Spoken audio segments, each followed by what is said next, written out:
So hello everyone, welcome to my channel commerce notes. आज हम इस वीडियो में एक प्रीवियस ईयर बेस्ड 15 मार्क्स का क्वेश्चन आंसर करने वाले हैं। सब्जेक्ट है हमारा cost accounting, BCom third semester का।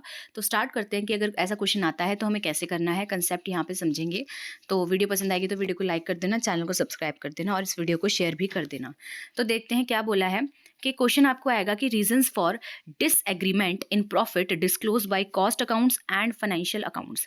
कह रहे हैं ऐसे कौन कौन से रीजन होते हैं जिसकी वजह से डिफरेंस आता है उन प्रॉफिट में जो कॉस्ट अकाउंट शो कर रहा है एंड उन प्रॉफिट में जो फाइनेंशियल अकाउंट शो कर रहे हैं। तो अगर ये मैच नहीं हो रहे तो आपको क्या है, फाइंड आउट करना पड़ता है, फिर इसको करेक्ट करना पड़ता है। बट पहले तो ये बताओ कि क्या रीजन है, क्यों आते हैं इनके बीच में डिफरेंस। ठीक है, तो आपको सबसे पहले क्या है, reconciliation of cost accounts and financial accounts meaning आएगा। उसके बाद आपको रीजंस पूछे जाएंगे। ठीक है, तो स्टार्ट करते हैं इसको।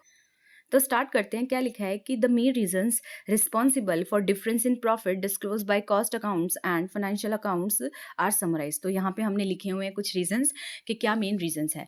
तो सबसे पहले देखते हैं expenses shown in financial account but not in cost accounts.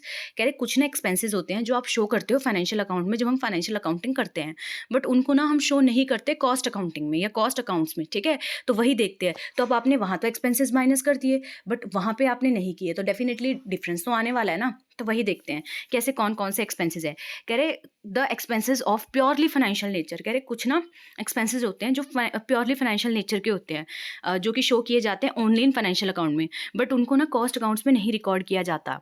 तो इसका रिजल्ट क्या आएगा, डिफरेंस आएगा दोनों के प्रॉफिट्स में जो शो किए जा रहे हैं, क्योंकि वहाँ एक्सपेंसेस माइनस किए हैं तो वहाँ प्रॉफिट कम आएगा। कॉस्ट अकाउंट में उनको माइनस नहीं किया जा रहा तो कॉस्ट अकाउंट में प्रॉफिट ज़्यादा शो हो रहा होगा, है ना। तो उन्हीं के एग्जांपल्स देखते हैं हम, कुछ आपको भी देख के जाने हैं। ऐसा है, इजी सही है, आपको बस पता होना चाहिए कौन कौन से हैं। जैसे इंटरेस्ट ऑन बैंक लोन। अब बैंक से आपने लोन लिया था, उस पर आपका इंटरेस्ट जा रहा है तो वो आपका एक्सपेंस है, आपने क्या है फाइनेंशियल अकाउंट में उसको माइनस किया होगा। पर अब इसका कॉस्ट से कुछ लेना देना नहीं है, प्रोडक्शन की प्रोसेस से, तो वहाँ तो आपने नहीं माइनस किया होगा, तो ये फाइनेंशियल अकाउंट में आपने माइनस कर दिया।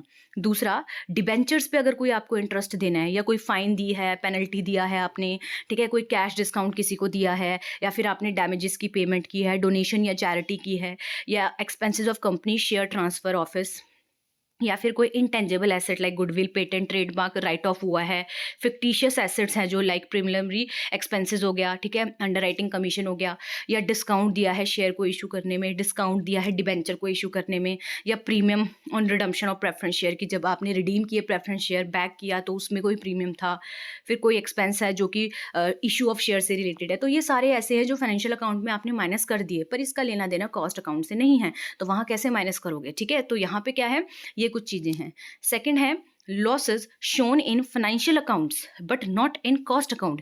कुछ ऐसे लॉस होते हैं हमारे जो आप फाइनेंशियल अकाउंट में शो कर देते हो पर कॉस्ट अकाउंट में उसको नहीं शो किया जाता। ठीक है, तो वो भी देखते हैं।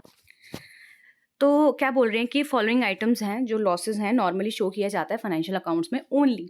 जैसे फिक्स्ड एसेट था, उसको आपने सेल किया तो उस पर कोई लॉस हो गया, या कोई इन्वेस्टमेंट को सेल किया उस पर लॉस हो गया, कोई लॉस हुआ फायर के कारण, थेफ्ट के कारण। ठीक है, उसके बाद है आपका items of appropriations show in financial accounts but not in cost account.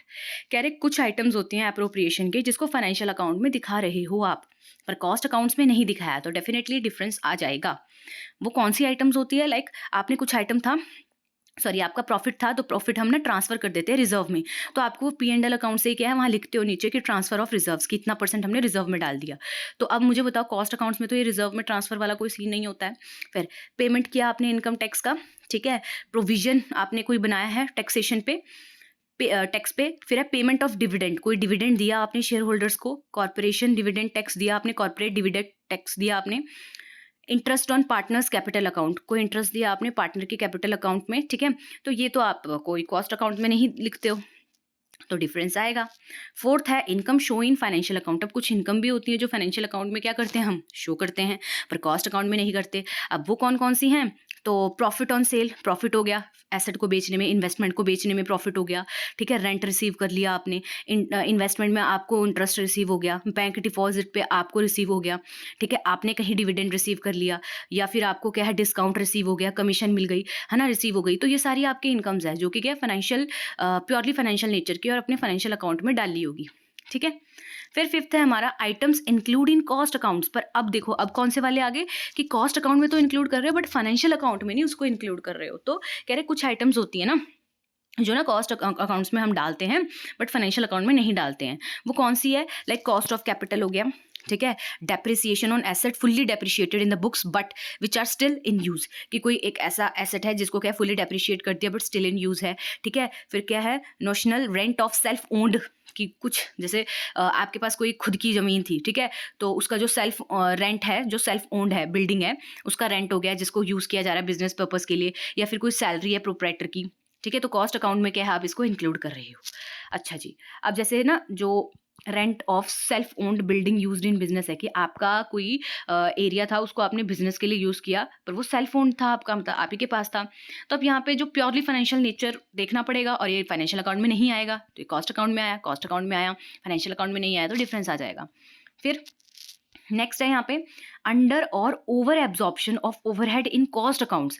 कह रहे फाइनेंशियल अकाउंट में ना सारे के सारे एक्सपेंसेस जो भी हमने किए होते हैं उन्हें रिकॉर्ड कर देते हैं उनके एक्चुअल फिगर्स में, बट होता क्या है कॉस्ट अकाउंटिंग में जो ओवरहेड्स होते हैं ना are recovered on the basis of pre determined rate, कि ओवरहेड को रिकवर किया जाता है कुछ पहले से ही हमने डिटरमाइन किए होते हैं रेट्स उनके बेसिस पे। तो जिसका रिजल्ट क्या आएगा कि हो सकता है वो जो रेट है उसके थ्रू हम वो कर रहे हैं तो वो अंडर या ओवर ऑब्जर्वेशन ऑफ ओवरहेड कर जाए हम कॉस्ट अकाउंट्स में। तो इन अदर वर्ड अगर हम बोले कि जो रिकवरी है ओवरहेड एक्सपेंस की कॉस्ट अकाउंट में वो हो सकता है ज़्यादा या कम हो एक्चुअल एक्सपेंस से जो रिकॉर्ड किए गए हैं फाइनेंशियल अकाउंट में, ठीक है। तो इससे डिफरेंस आ जाएगा प्रॉफिट और लॉसेस जो भी क्या है दोनों सेट ऑफ बुक्स शो कर रही हैं। फिर है हमारा seventh different method of stock valuation. देखो डिफरेंट डिफरेंट मेथड होते हैं स्टॉक की वैल्यूएशन के लिए, ठीक है। उसे यूजुअली अप्लाई किया जाता है कॉस्ट और फाइनेंशियल अकाउंट में, अलग अलग तरीके से हो सकता है अप्लाई करें। उसके बाद दिस में कॉजेज डिसएग्रीमेंट, इससे हो कह सकता है कि दोनों के बीच में क्या है डिफरेंस आ सकता है, ठीक है। मतलब जो भी उनके प्रॉफिट शो हो रहे हैं उनमें क्या है थोड़ा डिफरेंस आ सकता है। फिर है different methods of charging depreciation. कह रहे डेप्रिसिएशन चार्ज करने के भी डिफरेंट मेथड होते हैं, जैसे डिफरेंट मेथड प्रोवाइड है हमको डेप्रिसिएशन चार्ज करने के। तो अगर आपने अलग अलग मेथड्स क्या है यूज़ कर लिए दोनों बुक्स में like financial and cost book में, एग्जाम्पल देखते हैं। एक कंपनी है उसने प्रोवाइड किया डेप्रिसिएशन फाइनेंशियल अकाउंट में किस बेसिस पे, रिटन डाउन वैल्यू मेथड में, ठीक है, या फिर ओरिजिनल कॉस्ट मेथड में, हो सकता है वो इस पे करे। पर जो कॉस्ट अकाउंट्स है सेम वो चार्ज कर सकती है on the basis of production unit या फिर मशीन आर के बेसिस पे। तो इससे होगा क्या डिफरेंस आ जाएगा जो भी प्रॉफिट और लॉसेस शो किए जा रहे हैं दोनों सेट ऑफ बुक्स के द्वारा, ठीक है। तो यहाँ पे हमने 8 रीजंस पढ़ लिए कि इन इन रीजन की वजह से क्या आता है हमारा डिफरेंस आता है किसमें, जो भी दोनों प्रॉफिट एंड लॉसेस क्या है दोनों सेट्स ऑफ बुक शो कर रही हैं। तो होप आपको ये क्वेश्चन का आंसर समझ आया होगा। तो अगर वीडियो पसंद आई होगी तो वीडियो को लाइक कर देना, चैनल पर नए हो तो सब्सक्राइब कर देना इसको, और अपने फ्रेंड्स के साथ इन्हें शेयर भी करना है आपको, ठीक है। और मैंने आपको बता दिया कि जो प्लेलिस्ट है वो चैनल पे बनी है हर एक सब्जेक्ट की, हर एक चैप्टर की, कॉस्ट अकाउंटिंग के हर एक चैप्टर की वीडियो जो है चैप्टर वाइज हमने क्या किया हुआ है। तो अगर आपने नहीं देखा तो आप वहाँ से जाके देख सकते हैं। आपका कोई फीडबैक होगा तो आप कमेंट में दे सकते हैं। मिलते हैं नेक्स्ट वीडियो में एक और इम्पॉर्टेंट क्वेश्चन आंसर के साथ। तब तक के लिए thank you for watching this video.